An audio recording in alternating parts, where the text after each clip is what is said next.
Hi students, welcome back to our channel Achieve Excellence in Commerce by Mansi Subedi. सो आज हम differentiation में section B solve करने वाले हैं। तो शुरू करेंगे क्वेश्चन नंबर 1, डिफाइन डिफरेंशिएशन। सो यहाँ पे आपको डिफरेंशिएशन की डेफिनेशन लिखनी है। सिंपली बहुत ही इजी है। The process of obtaining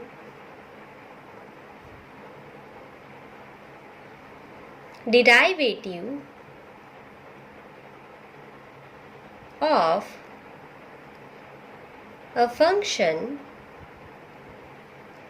is called differentiation.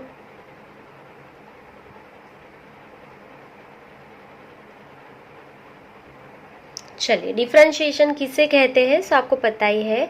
The process of obtain derivative of a function is called differentiation. ठीक है, आप क्या करोगे, डिराइवेटिव फाइंड करोगे फंक्शन का, तो उसे हम डिफरेंशिएशन कहते हैं। क्लियर। चलिए next number 2, find F dash X for the function F of x is equals to 50। चलिए सो सेकेंड नंबर में आपको क्या बोला है, अगर F of x is equals to 50 है तो उसका फर्स्ट डिराइवेटिव फाइंड करिए एफ डैश एक्स। तो अगर ये 50 है, कांस्टेंट है, तो इसका आंसर क्या हो जाएगा, 0। सो दैट्स इट, खत्म। Number 3, find dy upon dx if y is equal to a raise to n and a is constant. चलिए सो यहाँ पे हम लिखेंगे number 3, y is equal to a raise to n and a आपका जो है वो कांस्टेंट है। तो आपको यहाँ पे आंसर पता ही है, dy upon dx a raise to n, so answer is again 0। dy upon dx क्या हो जाएगा, आपका 0 हो जाएगा, क्योंकि a कांस्टेंट है और उसके आगे कुछ भी नहीं है। चलिए next, state the rule for derivative of product of two function of x। तो यहाँ पे आपको प्रोडक्ट का रूल लिखना है। ठीक है, मतलब मल्टीप्लाई का जो भी फॉर्मूला है वो लिख लेंगे। So number 4, if u and v are differentiable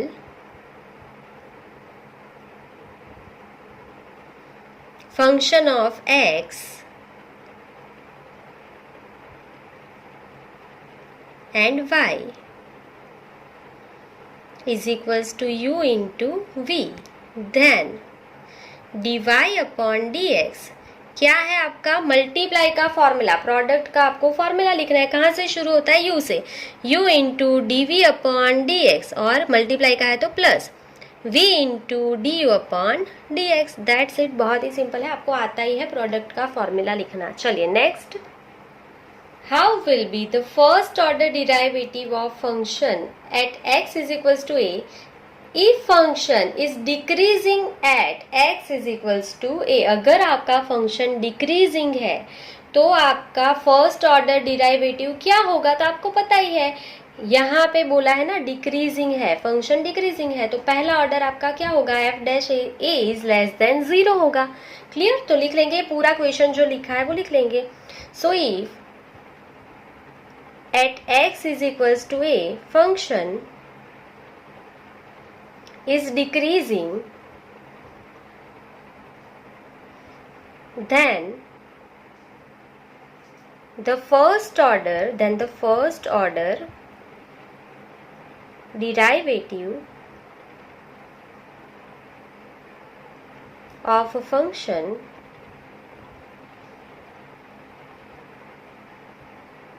at x is equals to a is negative।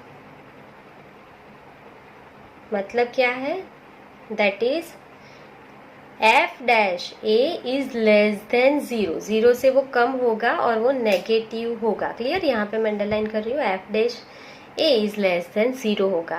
Clear, अगर डिक्रीजिंग है तो लेस देन 0, अगर इंक्रीजिंग है तो ग्रेटर देन 0 फंक्शन। क्लियर। चलिए तो यहाँ पे आपका नंबर 5 तक क्वेश्चन कंप्लीट होता है। नेक्स्ट पेज पे जाएंगे। Number 6, how will be the second order derivative of a function at x is equals to a if function is maximum at x is equals to a। तो आपको बोलना है कि उसका सेकेंड डिफरेंशिएशन क्या होगा। तो अगर आपका फंक्शन मैक्सिमम है तो आपका सेकेंड ऑर्डर जो है वो लेस देन 0 होगा। आपको पता है ना, हमने लॉन्ग क्वेश्चन किए हैं, हमने ये कंडीशन लर्न ऑलरेडी की है। सो नंबर 6, इफ फंक्शन, पूरा क्वेश्चन लिख लेंगे, if function is maximum at x is equals to a, then second order derivative of a function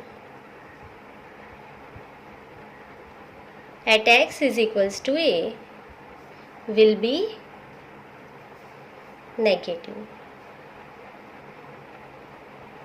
and that is f double dash a is less than 0। यहाँ पे maximum है तो second order minimum मतलब less than करना है, sign opposite करना है आपको। क्लियर? चलिए, नेगेटिव होगा and f double dash a is less than 0 होता है। चलिए next number 7, what are the stationary points of a function. Stationary point जो हम हर एक सम में फाइंड करते हैं वो क्या है। तो आपको पता ही है कि जिस भी पॉइंट पे आपको मैक्सिमम एंड मिनिमम वैल्यू मिलेगी वो स्टेशनरी पॉइंट्स होता है ना, तो वही लिखना है आपको। So number 7, the points where maximum और minimum value occur are known as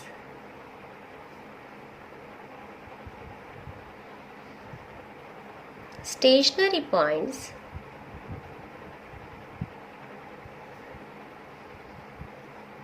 of a function। Clear?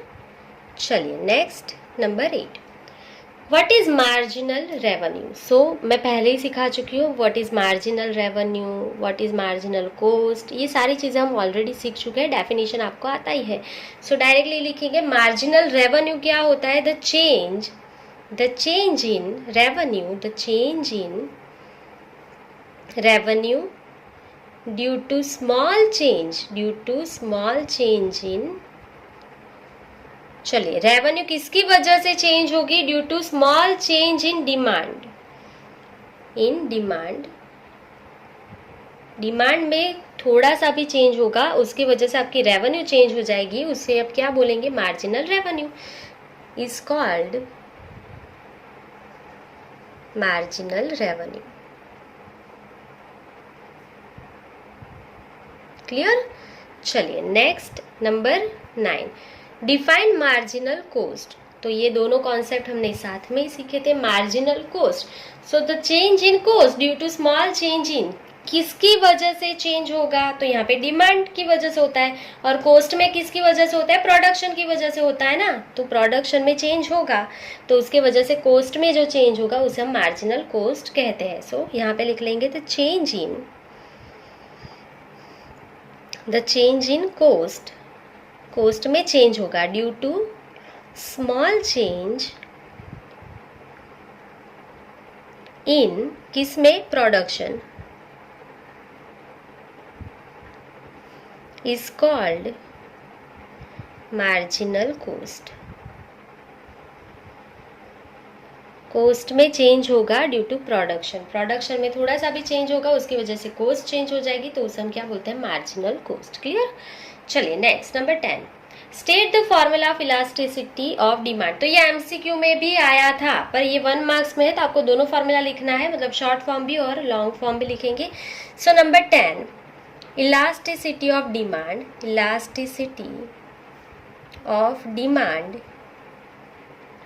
Is equals to, minus में है उसका फॉर्मूला परसेंटेज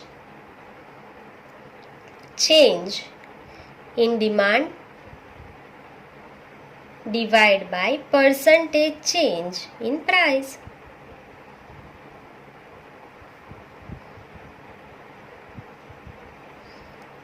चलिए क्या है फॉर्मूला, माइनस में आपका फॉर्मूला है percentage change in demand divide by percentage change in price. Clear. अभी इसको लिखना है तो कैसे लिखते हैं हम फॉर्मूला में, is equals to minus p upon x into d x upon d p. ये हो गया आपका formula. Clear. Number 10। Next number 11, find F dash x if f of x is equals to 7x square minus 6x plus 5। बहुत ही easy question है, ऐसा question आता है तो बहुत ही जल्दी सॉल्व कर लोगे। Number 11, f of x is equals to 7x square minus 6x plus 5. So therefore f dash x is equals to, पूरा लिखना है तो पूरा लिखना, मैं डायरेक्ट लिख रही हूँ 7 into 2 is 14x minus 6x का 6 प्लस 5 का 0. So answer is 14x minus 6. That's it. Next number 12, find dy upon dx if y is equals to, लिखते जाएंगे y is equals to 6x cube plus 7 divide by 2x square plus 6 by 5 into x minus 8. चलिए आपको dy upon dx find करना है, मतलब first order differentiation find करो. dy upon dx is equals to, अभी कैसे करेंगे, 6x क्यूब, इसका आंसर क्या होगा 6 इंटू 3, आंसर इज 18x. 3 में से एक माइनस करो, स्क्वायर हो गया डिफरेंशिएशन. प्लस 7/2 को कुछ नहीं करेंगे, एक्स स्क्वायर का क्या होगा 2 नीचे आएगा इंटू एक्स की पावर 2 माइनस 1, मतलब पावर 1 ही बचेगी. प्लस 6/5, एक्स का कुछ नहीं है तो क्या हो जाएगा 1, तो सिर्फ 6/5 ही आंसर रहेगा. माइनस 8 का हो जाएगा 0. हो गया. चलिए आगे करेंगे 18x स्क्वायर, ये आंसर ही है आपका. यहाँ पे 2 कट हो जाएगा, 2 कट हो गया, सो 7x प्लस 6 डिवाइड बाई 5, 0 नहीं लिखेंगे. सो ये आपका फाइनल आंसर. That's it. बहुत ही सिंपल था ये. क्लियर. सो यहाँ पे आपका सेक्शन बी जो है वो कंप्लीट हो गया है. आई होप कि आपको कोई भी डाउट्स नहीं होगा. अगर आपको कोई भी डाउट है तो आप कमेंट सेक्शन में कमेंट कर सकते हैं, या तो इंस्टाग्राम ID mansi23 पे आप कमेंट या टेक्स्ट कर सकते हैं. सो आज के लिए बस इतना ही. Thank you for watching. Keep learning. Take care.